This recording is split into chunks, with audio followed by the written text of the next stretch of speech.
We are going to kick it off with a little bit of a product discussion. So you guys have heard a lot about amazing AI tools throughout the day, including our last couple panels. And I am very lucky to be interviewing one of the great AI product leaders in this space today. And so, Keith Peiris, you want to kick it off and introduce yourself and what your company does? Great. Thank you. So my name's Keith, and is this on? I think if you turn it on, it is on. Yeah, all right. Now it is ready on. to rumble. Great. Hey, my name is Keith, and building a company called Tome. And you know, I would call Tome sort of a multimodal storytelling tool for work. And maybe a little bit of the origin story. My co-founder and I, actually most of our employees, we all used to work in consumer social. And you know, the interesting thing when you work in consumer social is that you put a lot of engineering, technology, and design into getting people to share stuff. And you know, you can sort of understand why in the sense that when you're talking about Instagram, right? Yeah. Yes. Okay. Yeah. All right. Yeah. Exactly. All right. I was at worked Instagram. at Instagram. All right. I was at Instagram. Let's get that out there. He was at Facebook, and you know, it's one of those systems where you need people to share content all the time because that's what draws the eyeballs in, and that's where the ads go. So you know, during that time, that's how Zuckerberg puts it too. Yeah. Yeah. We learned a lot about expression. And we designed a lot of really powerful and simple creative tools for you to share what you're doing during your day. Right? You share your face, you share what you're eating, you share where you're going, and you know, it was funny. We realized that it's incredibly easy to share your face or what you're eating for lunch, but if you want to share an idea in your head, you have to use a document or a slide. And we thought that you know, that reinventing that sort of expression medium from first principles was, you know, worth the next 10 years of our lives. Okay.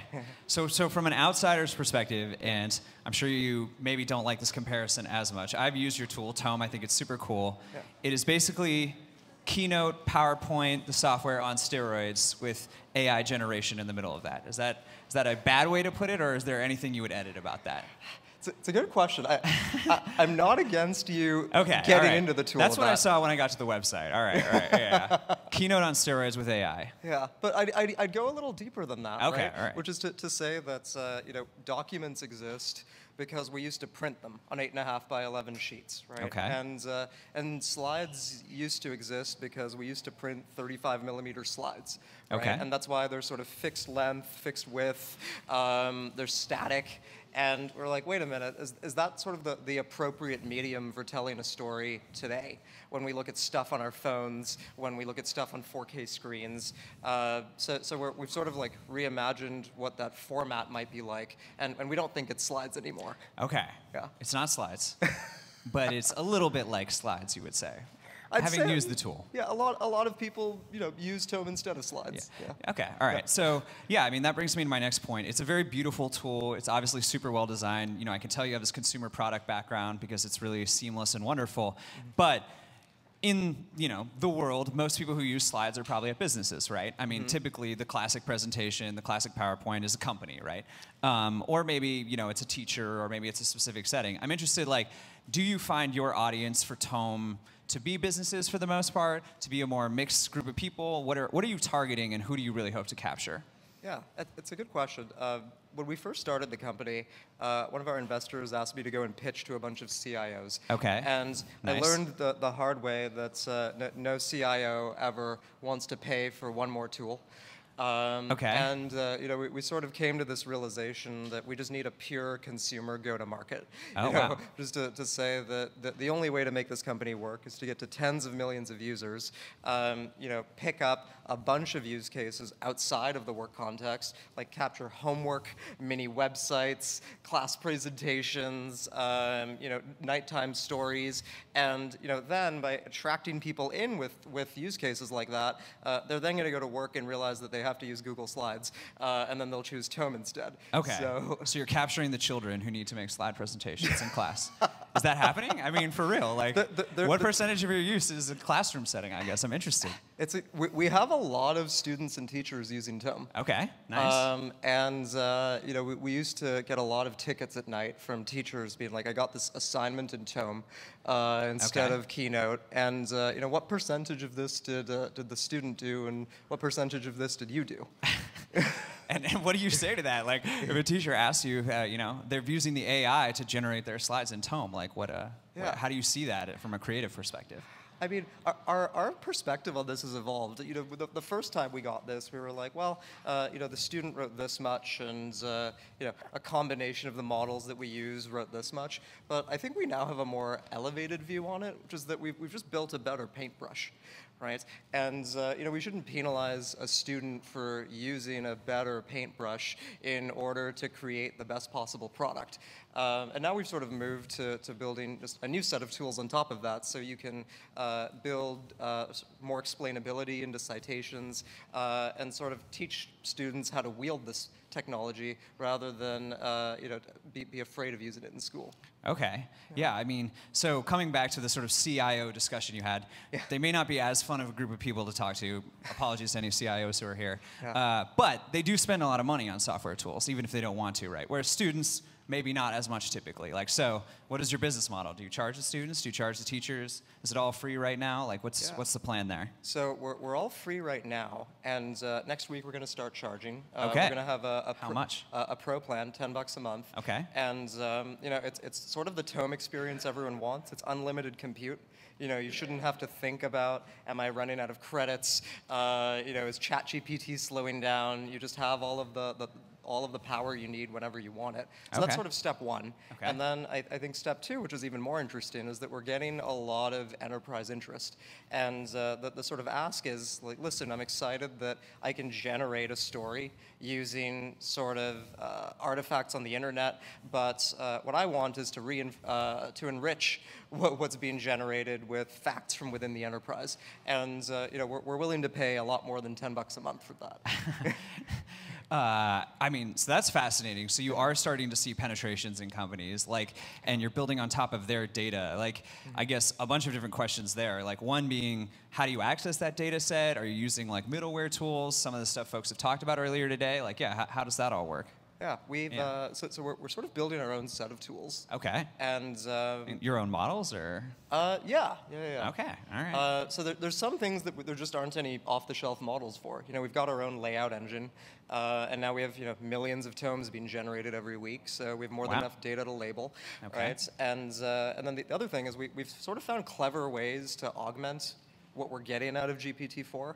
We're about to release a product soon where you can augment it with, you know, Google Web Crawler. Okay. And it turns out if you can do it with a Google Web Crawler, you can also do it with like a PageRank system that you build inside of a Google Drive or a Dropbox, or whatever it is. Yeah, I mean, that sounds extremely cool. I mean, so yeah, that sort of brings us to like the elephant in the room, which is comparing this to PowerPoint and not wanting to pay for something in addition to PowerPoint. Like, how do you address that, you know, when you're pitching this to a CIO, or I know you have some investors here, like when you're pitching it to them, like, you know, how do you go after the market that PowerPoint has dominated for, what, 30 years or something like that? Yeah. It's a good question, and I'll tell you what we've done so far. So back of the envelope, there's like, call it 500 million people that use PowerPoint every month, maybe a little more, maybe a little less. And you know, you start to ask yourself, how many presentations are being generated per month, right? You know, is it maybe like 2 per MAU? Is it 3 per MAU? Figure it out. Call it a billion presentations a month, maybe a little less. So then you ask yourself, if you're trying to build a new format in the world, you know, how can you get a comparable amount or more of tomes built, right? So we sort of asked ourselves, how could we build a system where we can get 1 billion tomes a month and then have them distributed better? And this is sort of where we were able to innovate a lot with using base foundational models, the sense that you could I don't know how long it takes you to create a PowerPoint, but it usually takes me 5-6 hours, and then it needs some edits. But if you go into Tome and you create a presentation, by just using these base models to create structure, you can build one of these in a couple of minutes. Okay. So we've taken this thing that took hours, and then we've dropped the sort of cost to creation to minutes. And the beautiful thing that we're seeing by doing that is that like the average Tome user is making 5, 6, 7 presentations a month. So then you look at our user growth. I think the last number we announced was 3 million a couple weeks ago. It's much more than that now. 3 million a month or a week or? Well, I mean, we were only in general access since like November. Okay. So you can sort of. So 3 million lifetime or? Yeah. Okay. Yeah. I think that was the last number we announced. Okay. Just getting some good scoops here. So then you start to ask yourself, you get these like 2 to 3 million a month. They're making 5, 6, 7 presentations, and they're super easy to distribute, right? They're web links, they load really fast, and oh wait, now we're starting to approximate, the sort of like viewership of 1 billion PowerPoint presentations. So then the next thing you know, we're on this path to building a format by just like rapidly reducing the cost of creation. So if I were to summarize, and you can tell me I'm wrong, you're saying the ease of creation of tomes means you can create more of them per month, and so even as you have a growing user base, but a smaller user base, you're starting to reach the scale of something like PowerPoint over time because it's so easy to create? Yeah, exactly. Is that the pitch? Okay. Exactly. That sounds pretty cool. Are you concerned at all? I guess we've talked a lot about GPT, but are you concerned at all about GPT being in PowerPoint going forward? Not really. I mean, we so it's no secret we use GPT-4 and 3.5 for different things. We send an anonymized prompt that gets purged within 30 days. Okay. So I'd argue that we're not training OpenAI. We're just making use of their great service. Okay. Got it. Yeah, and I mean, using the product, it's super cool because obviously you can put in a prompt and start to get slides and then the full presentation out of it, right?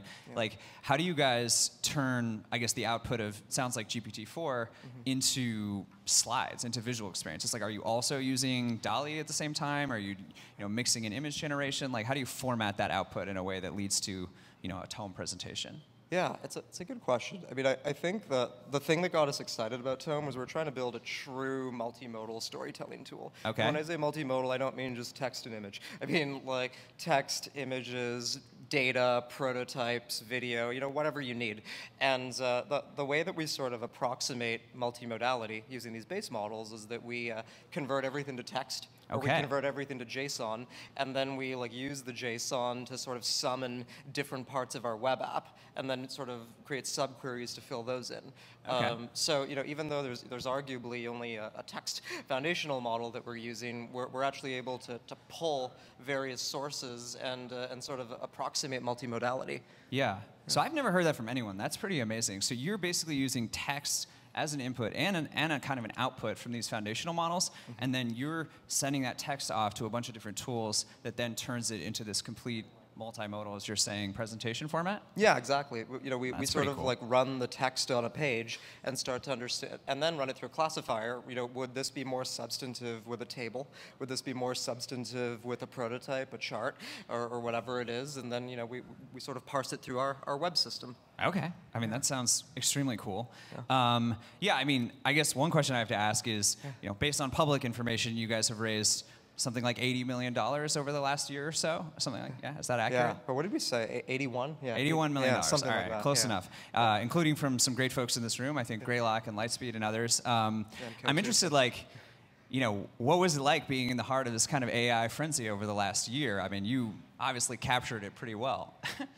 Yeah, I mean, I think there's some general principles apply to fundraising, right? You raise when you can, not when you need to. Okay. And I would say for the most part, I've never convinced a VC of something they haven't already believed. And maybe I'm just not particularly persuasive. Maybe we are right now, I don't know. So I tend to just look for folks that have been operators that have the same core beliefs as us. And we were really lucky to find 3, and it was sort of a match made in heaven. Got it. And so, having raised twice in the last year, did you find the second time way easier than the first because we've gone through this last 6 months of AI insanity? We're all in the heart of Cerebral Valley right now. Well, I think a couple of things were different. So we raised, summer 2021, Okay. which is when money was free, and then we also Low interest rate program. Yeah, then we closed our Series B. I guess we closed it a couple of weeks ago. Okay. And I guess the big gap is that money's no longer free. But maybe what was different about Tome is that we had this sort of crazy mechanized viral growth.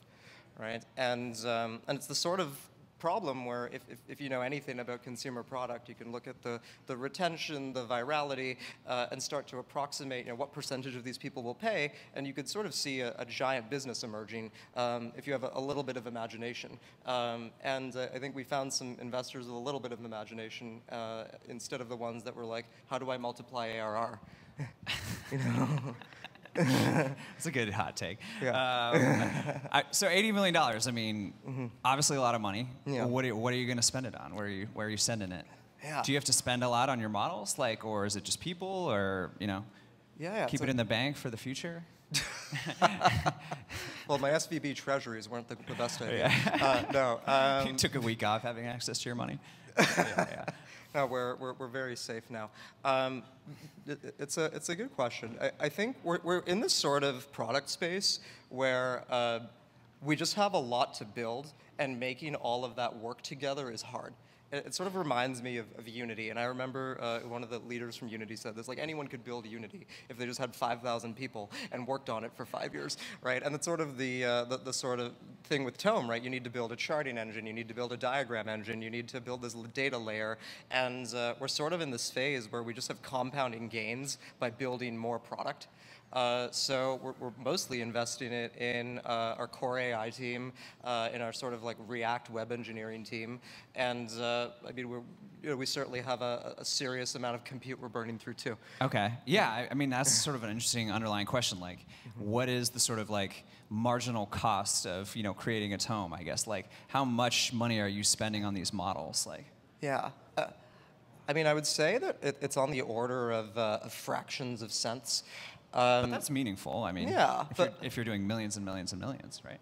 This is true, but at the same time, it's one of those costs that's really easy to drive down. Okay. I would say that there's a bunch of things that are sort of working in our favor, right? The raw cost of compute's going down, the marginal cost of energy is going down, the models are getting more efficient, and we're learning how to build more specialized models instead of using a giant foundational model for everything. Okay. Right? So it's one of those things where we have really high confidence we can get to those like 80% gross margins that everyone talks about with SaaS companies if we just work on that for a year or two. But in the meantime, we're in the growth phase, right? We're in this phase of get Tome out there with everyone, and just make sure that that we sort of have control of the spend. Okay.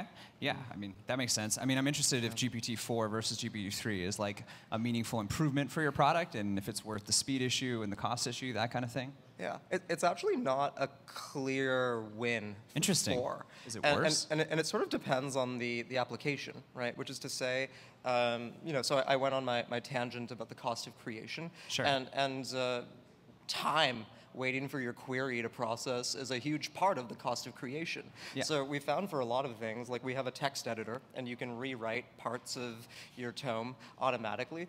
Being a little worse but way faster is actually going like more more productive in driving consumer behavior, right? Which is to say that most of our customers would rather hit rewrite 6 times, see different variations, rather than wait a little longer for the larger context version. Got it. So speed is kind of beating quality for your use case, which is really interesting. Yeah, I mean, I think if you don't know what to build, you can always work on speed. All right. Well, so last question: What is what's your favorite Tome you've ever seen or ever heard of anyone making? Oh, interesting. It's the coolest one that's ever been made.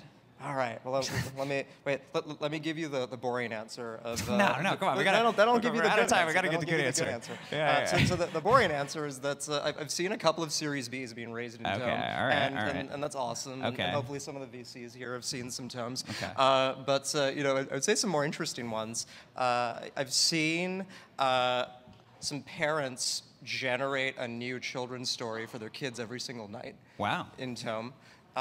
which was not a use case I was expecting, and it's kind of cool. And I've also talked to a surgeon who generates guides for his patients after surgery using Tome, and he sort of uses the base narrative from guides for how to GPT. recover from surgery? Yeah, okay. Exactly. All right, that's pretty cool. All right, well, thank you so much, Keith. Great to have you, and thanks for speaking. Thanks.